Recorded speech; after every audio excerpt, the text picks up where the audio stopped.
to the mayor. I have 2 points to make. First, as you've heard, our staff has surveyed the country.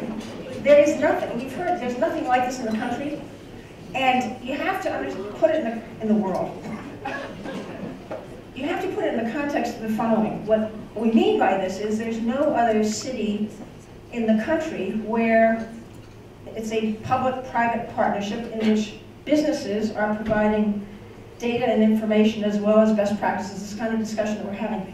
And at the same time, there's a public political leader. And what happens here, and for all of us to understand this commitment, it's about trust. There's no other place in the country in which you've got the kind of trust from the business community that we will deal with the data and the information in a careful and in a confidential way. And on the other side, that the mayor trusts the business community and employers to make some progress on this. So this level of trust is, as you all know in politics nowadays, this is unusual. And it really hinges on our mayor. Second point. There's an old saying that, if you want something done, ask a busy person. And today's version of that is, if you want the impossible done, get money. If you want the impossible done, look to a principled person. And the impossible, as we've heard earlier, is eliminating this wage gap.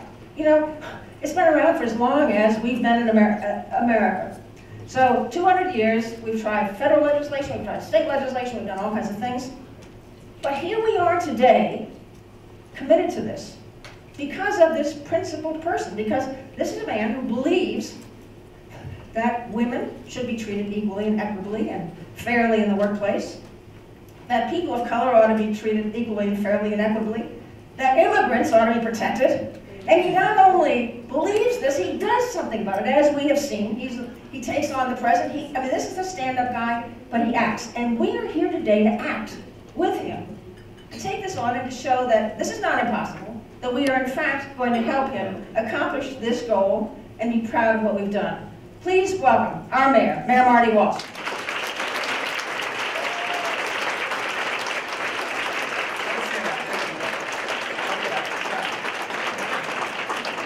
As you know by now, I take Evelyn Murphy around me everywhere I go.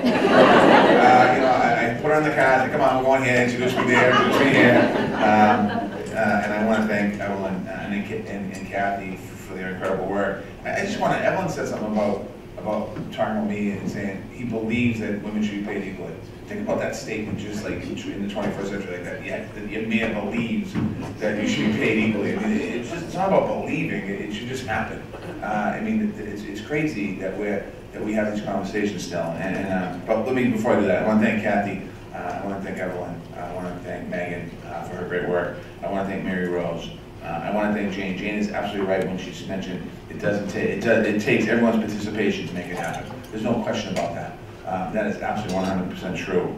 I want to thank the business leaders and the CEOs and the people who are taking the lead here and doing the roundtable discussions. Thank you very much for that. Something that's important here. It's going to take all of us to work together. And that truly is a blessing for all of us. And as I look around this room, and I look around the room a lot, and I think that the one thing I will say about this room is that I'm getting familiar with the faces that are here. And we have to start to get other faces in the room.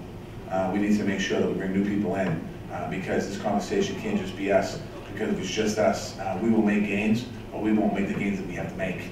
And we have to continue to get more and more people in this room. And we also have to diversify this room more. We need to get more people of color in this room as well to really talk about how do we make sure, because we talk about jobs and really we're focusing on jobs from large employers, but we also have waitress jobs. We have people busing jobs in hotels and in restaurants. We have jobs in corner stores and community centers, and all of those jobs as well, they make an impact as well.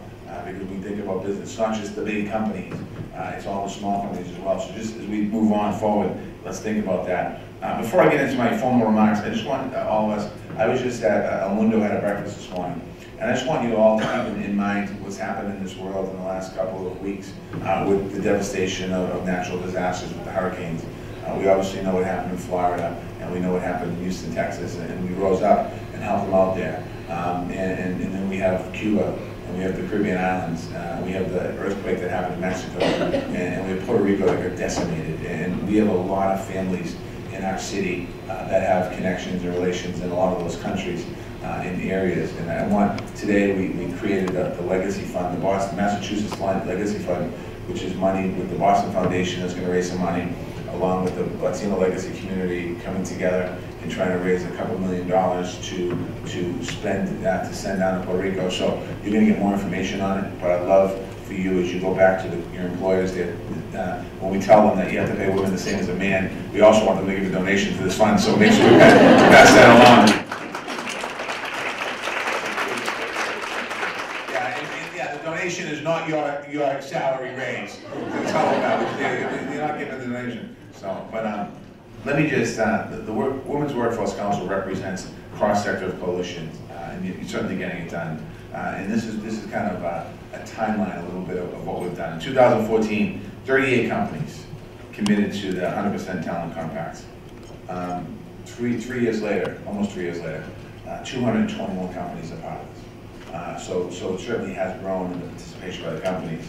A big percentage of the workforce is committed to reporting wage data, promote and retain more women, and that's exciting to see that. And we want to continue to make sure we have gains there. In 2015, our office, with the efforts of leadership actually, of Men Costello, launched free salary negotiation workshops. We've trained over 5,000 women so far. That's a big number, but that's not where we need to be. The number we kicked off was 85,000 women. In order to get to that goal, we have to kind of put this on a little bit of a salary program and push it up to get more and more people into training, something that we have to do. Studies showed us the differences in the workforce, the differences in these workshops make. So we looked at it and said these workshops actually are making a difference. They're making an impact. So the people that have come and listened and gone through the workshop are out there, and well, I don't know if we have the exact number, but I'm sure there's of the 5,000, we have a few thousand or maybe even more than that people that would have started a job at a lot different wage earning, but because of the negotiation workshop was able to go in there and leverage their ability and give them confidence to be able to fight for additional wages. In 2016, we passed historic pay, equity pay legislation. Many of you in this room made this happen. In the last 4 years, there's a lot to be proud of. This new data helps us see ways we can be even more effective moving forward. It shows that the wage gap is still bigger for women of color, and that's why when I made the comment earlier, we need to get more women of color in this room for conversation, to get them in here so that we can help them with understanding the importance of advocating. So that's something that's important. It also does not come as a surprise to anyone in this room, but we need to make sure the entire city and the entire country is aware of what we're doing. This is a national problem. Evelyn Murphy talked a little bit about it. As Evelyn was talking about what we're doing in Boston, Kathy was yelling in the country and in the world, and you know, and it's absolutely true. There's no question about it. We're starting something here in Boston that we need to make sure and get out there and let people know what we're doing. You know, in addition to closing the wage gap, we also need to see more women in leadership. But companies in Boston are making progress all over the place. A few weeks ago, John Hancock announced Marianne Harrison, their new CEO. First time in the history of the company. That's an exciting time in Boston. That's something that's really exciting. I'm not going to take credit for it, but I would not be surprised. I don't know if anyone from John Hancock is here, but I would not be surprised if in that boardroom there was a conversation about what was happening in Boston, Massachusetts, about the salary negotiation workshop, about the information data sharing, about what was going on, about the women's, about all the things with that. I guarantee you almost that conversation happened in that room when they said, well, let's do something. That conversation is going to go in other boardrooms. I guarantee you in other boardrooms around Boston, in this country, when they start thinking who's going to move up and how we're going to do it, they start to pay, wait a second, what they're doing about, let's see if we can make some history in Boston. That's something that we have to continue to put forward. It's the first time that a woman at the helm of this iconic Boston branding company leading that corporation. We are seeing a shift. My notes say major culture shift. I don't want to say major culture shift yet, because we're not seeing a major culture shift, but we're seeing a shift. Because at some point we need to make sure we see a major culture shift. I'm grateful for the Boston Women's Workforce Council and every company that has signed the compact. I truly am. Those companies are the same companies that are employing our young people in the summertime. Those are the same companies that will usually the first ones to raise their hand. How can we help? And we have 221, so we need to get those numbers even higher. There's plenty of companies that are in this room that you work for, some of your companies. If you can't ask your boss, you just ask me, I'll ask your boss. I am not shy to say, you know, I need some help here. One thing you discovered, being the mayor, it's hard to say no sometimes. But we are making history in Boston, Massachusetts. And unfortunately, you know, too many of my speeches have this line in it talking about Washington, what we hear out of Washington. Boston was making history before this White House. Under the last administration, my time as mayor, I went down and I sat President Obama and we talked about ending veterans homelessness in the city of Boston, chronic homelessness. We did. We talked about community policing and then the president put a 21st century report together. In that 21st century report, many of the ideas were Boston's ideas. So there's no difference now. Now is the time where we really truly are leading the country. And I would just ask I would thank all of you for being here today. I know that when you came here this morning, some of you came here this morning because you're part of the council and you're part of the conversation, and you might not have been, you know, overly excited to not necessarily come here. I'm not saying because of the topic, just to come here. But trust me, because you're here and you're sitting in these seats, you're making an impact. And I want to thank you for that impact. I want to thank you for your great work. And I do want to give another shout out to Megan Costello, who, by the way, is not shy with me. But I want to thank Megan for her great work and the support that these three actually, and more than that, women have helped Megan with in taking this office from a commission to an office that other cities around America are going to start saying, what is that now? What are you doing over there? So thank you very much.